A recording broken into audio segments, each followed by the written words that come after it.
Hello and thanks for tuning in. This is the Zoa Addict guide to fragging zoas.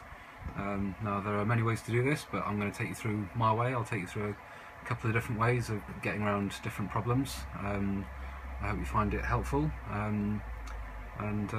Yeah, if you ever have any questions, just drop me an email. I'll quite happily reply. Firstly, we'll go through equipment. Most important thing, your goggles. Zoas can contain palytoxin. Palytoxin is a very deadly poison. Even in small quantities, you get it in your eyes, get it in cuts, it can cause blindness, it can cause you to need amputation. It's awful stuff, so please wear your goggles. It only takes a small amount to cause a lot of damage, so wear your goggles. Next up, gloves. Again, very important. Works both ways. It's going to protect your zoas from any bacteria you have on your hands. It's also going to help protect you against bacteria on the zoas and palytoxins. Next important thing is always use a nice, clean, brand new blade. Blades rust. The rust will harm the zoas if you are cutting using a dirty, rusty scalpel. I use surgical standard ones, fresh one for every session. I'll use it for half an hour before I throw it away and use a new one. Quite wasteful, but quite essential.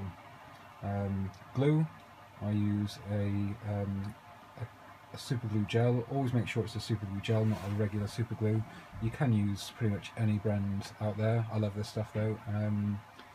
So I use mine from Reef Culture.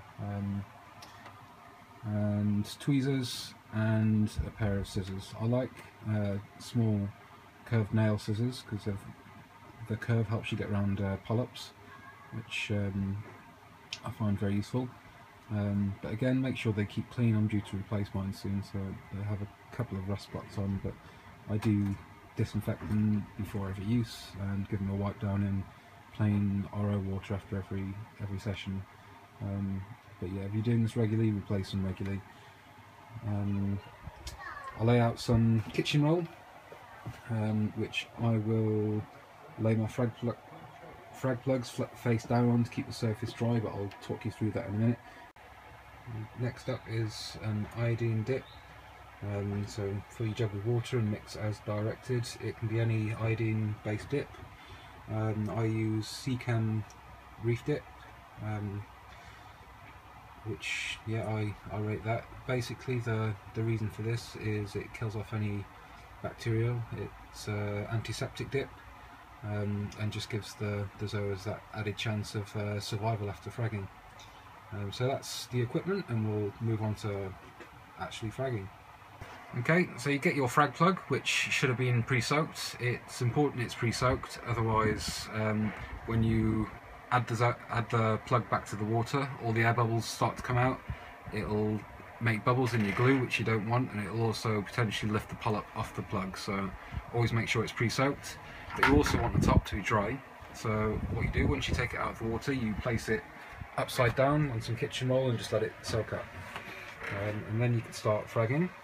You take a fresh blade. I've literally just unwrapped this, so a nice clean blade, as I said earlier, and you look for a nice area where you can get the blade underneath. Now what you're doing, this is a principle for most fragging, is you are trying to lift polyps off. They've come off really easily. You're trying to lift polyps and not damage them at all, so you keep them totally intact and just lift them away from the plug. So that's come off really nice and easily. Now I switch to my scissors, which I'll give a quick dip in my iodine solution just to make sure they're sterile, and I will just neatly cut with the fewest snips as possible. Again, this is where the curved scissors come in handy, and there you go, that's come off really nice and easy. So now that it's cut, I'm going to return the zoas back to the water, and you leave the polyp on the kitchen roll so it dries a little bit. Leave the base. That's my daughter joining in. I only need one. Now you want to add a tiny bit of glue. Emphasis on tiny. If you put too much on, it surrounds the polyp, stops it growing, and it also makes it less likely to stick as it grows out. So I'll now switch to my tweezers, lift the polyp and just very gently place it onto the glue. And I'll apply firm pressure just to put it into the glue. Give it a quick dip in the iodine solution. Leave it out there for a couple of minutes, well, a minute to dry, and then I'll give it another 10 minutes in the iodine solution afterwards, and that will help kill off any bacteria and give it the best possible chance to survive. Okay, we'll now have a look at fragging zoas that are on live rock. It can be a bit trickier because the zoas can grow into all the nooks and crannies on the rock, making it a bit more difficult, but the basic principle is the same. These are some Superman zoas, and again, so take your wet frag plug, place it upside down on the kitchen roll, and so it's exactly the same. All we're looking to do is to get underneath the polyp, just find somewhere around the edge where it's nice and easy to take one from. Always make sure it's an adult polyp when you're fragging. Babies are a lot less likely to survive, and also if you're fragging them, it's probably because it's for somebody else and they won't appreciate a half-size polyp. Always make sure it's an adult. So again, take as long as you need. It's important that you're careful just to lift it and not to damage it at all. Sometimes it depends on the density of the rock, but sometimes you can actually get the blade into the rock, which has proved helpful here, and you can see it's just lifted away very nicely. So again, I'm now going to switch to my scissors, find the best place in between the mat to give them a snip.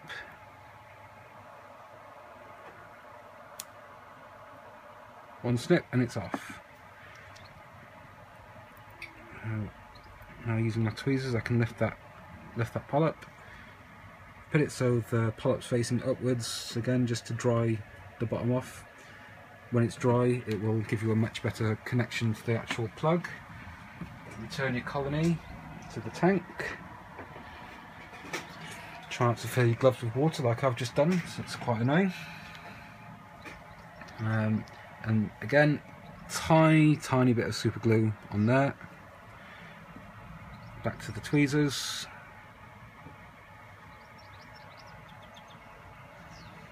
Carefully place in the centre of the plug. Apply a nice bit of firm pressure. Give it a quick dip just to help the glue set.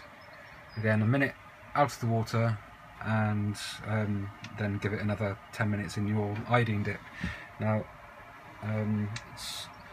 another point worth noting is that if you're doing a longer fragging session like I often do, it's important that your water temperature doesn't drop too low. You don't want to be dipping zoas in cold water. So you can either, I often just float this in my tank. I'm not doing that now just for ease, but I often float this in my tank to keep the water temperature the same. If you don't have the right depth of water to allow that, then I suggest just keep replacing your water. Give it half an hour tops before you replace it again, just to stop it giving the zoas the extra shock when you're dipping them. Cold water's not going to make them very happy. So I'm now going to stick that back in there. I'll give it another 10 minutes.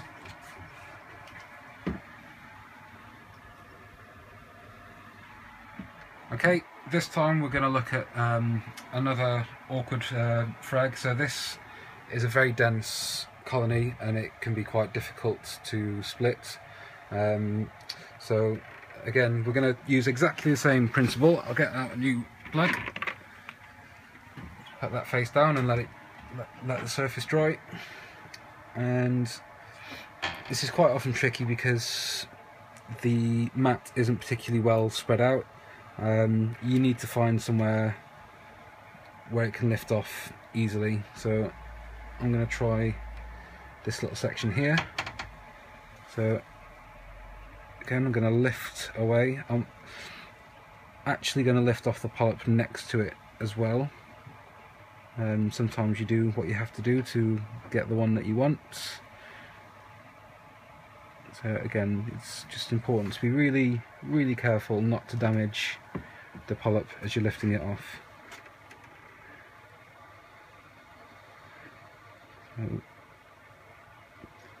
So the polyp next to it, which I'm lifting, I'm not actually going to cut, but I'm just lifting it away slightly, which will give me better access to cut the polyp that I'm after.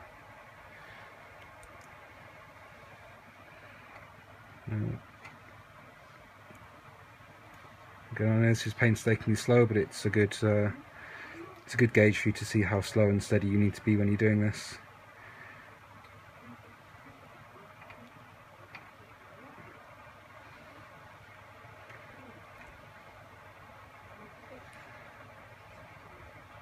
Okay, so as I'm lifting, you can see I'm using the flat part of the blade. I'm not going in with the point, otherwise you're damaging it.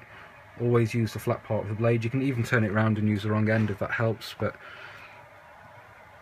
it doesn't even need to be a blade, to be honest, just something really, really thin and flat. If you're pushing it with the blade end, you're going to be cutting it, which you don't want at this stage. And you always lift it before you separate, because once you've made an incision, as soon as you apply any pressure, you can end up getting all the polyp's guts spilling out, which is something you definitely want to avoid. So always lift before you separate. Okay, I think I've got enough of that off now to get in there with my snips. Again, this one's definitely more tricky because there is a lot less mat between the polyps, so it's going to require a few snips.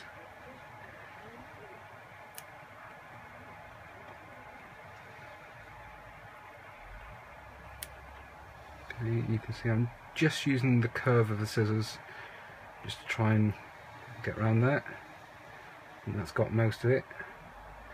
To go around the other way, so I'll turn the scissors so the curve's going in the right direction around the polyp.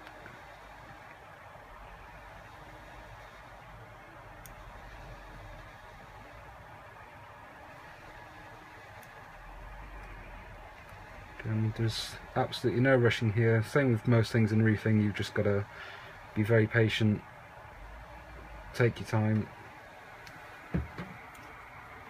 See, there we go, there's our polyp. I'll return this to the water.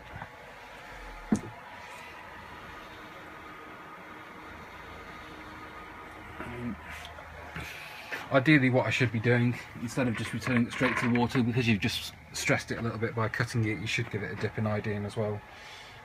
Do as I say, not as I do. Again, this is a much bigger polyp than the other ones that we're doing, but I'm still just going to use a really small amount of glue.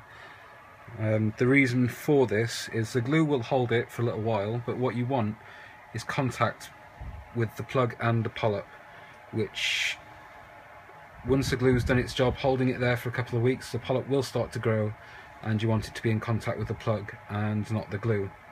So it's a very small amount of glue on there. Again, good firm pressure, as much pressure as you dare apply without upsetting the zoa. Give it a little dip, which again lets the glue dry a little bit, and then yeah, give it a minute out to water before you return it to there. I'm now ready to take these out, I think, so I'll return those to the tank. And after you've cut zoas, they need resting time. If you're posting them out or giving them away, selling them, whatever you plan to do with them, swapping, it's important that you give them 2 weeks before you do anything with them. Whether you're posting, whether you're somebody's collecting them, you're going to be changing the water that they're in by going into somebody else's tank. So it's very important that you are giving them sufficient time to heal, otherwise it's more stress and it's more likely to die when you've given it to somebody else and let them have it in their tank. So 2 weeks is similar to us. You cut yourself, it takes about 2 weeks to heal. It's the same for zoas. So make sure they have that 2 week window before you transport them anywhere. And that's about it.